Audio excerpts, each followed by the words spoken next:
Hello kasangga. Ka-day 49 na ng ating kasangga vlog challenge. Kung ngayon lang tayo nagkita kasangga, ako nga pala si Kasanggan Jimil, machinist entrepreneur dito sa bansang Australia.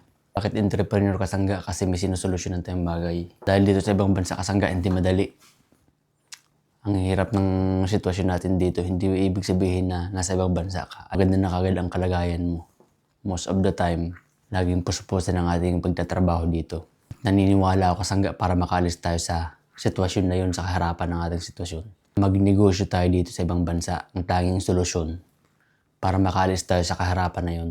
Kaya samahan mo ako kasangga kung naniniwala ka rin na ang pagninegosyo dito sa ibang bansa magpapaahon sa atin dito sa ating buhay, ang magpapatagumpay sa atin. Samahan mo kasangga at mag-join ka sa KAUPE, ating Facebook group, at sama-sama nating solusyonan ang ating magagawin in the future, no?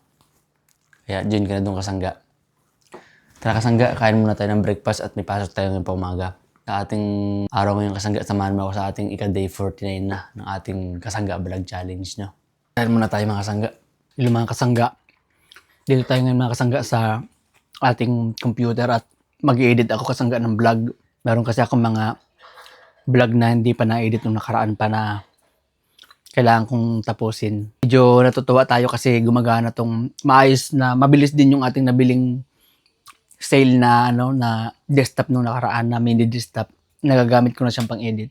Kaya natutuwa lang din ako na maayos yung ating nabili. Mga kasangga, tara edit muna tayo ng vlog habang naghihintay-hintay kumain mamaya-maya. Hello mga kasangga. Kain muna tayo mga kasangga. Nagluto si Mommy ng best in the world na ano nga yan? Humba.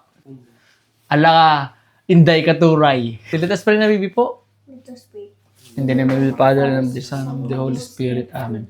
Bless us, O Lord, in this thy gift which we are about to receive from thy bounty through Christ our Lord. Amen. In the name of the Father, the Son, and of the Holy Spirit. Amen. Kain na! Kain tayo mga kasangga.